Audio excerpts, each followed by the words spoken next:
પાદરા તાલુકાના ભોજ ગામના ખેડૂતો દ્વારા કલેક્ટર કચેરીએ આવેદનપત્ર આપી રજૂઆત કરી હતી। પાદરા તાલુકાના ભોજ ગામના ખેડૂતો દ્વારા વડોદરા કલેક્ટર કચેરી ખાતે ખેડૂતોના ખેતરમાં જવાના રસ્તો તેમજ ખેડૂતોનું ખેતી કરવા માટેનું પાણી બંધ કરનાર વ્યક્તિઓ સામે તાત્કાલિક અસરથી પગલાં ભરો, રસ્તો તેમજ પાણી ચાલુ કરવા બાબતે આવેદનપત્ર આપવામાં આવ્યું હતું।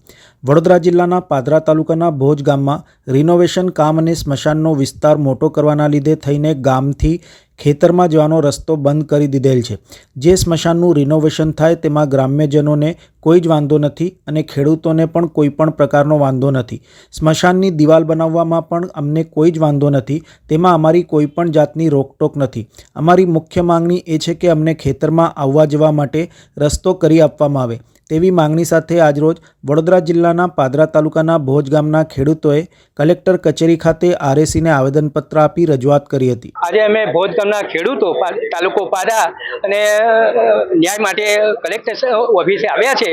સ્મશાન બને છે તે અમારા 100 થી 200 ખેડૂતોને પાણીનો રસ્તો બંધ થઈ જાય છે અને વચ્ચે આડ બંધાઈ જાય છે, તો એ આડ દૂર કરે અને અમારા ખેડૂતોને ન્યાય મળે એવી રીતે અમે રજૂઆત કરવા કલેક્ટર ઓફિસે આવ્યા છે। યોગ્ય ન્યાય મળે સંવિધાનમાં રહીને એવી રજૂઆત કરવા અમે આજે કલેક્ટર ઓફિસમાં આવ્યા છે।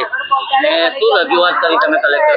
બસ અમને ન્યાય મળવો જોઈએ, આડ બંધ થવો જોઈએ અને ખેડૂતોને જવાનો રસ્તો પેઢીઓ ગતિનો રસ્તો છે, બાપ દાદાના વખતનો ખેડૂતોને ન્યાય છે એટલે એ રસ્તો બંધ ના થવો જોઈએ। બસ।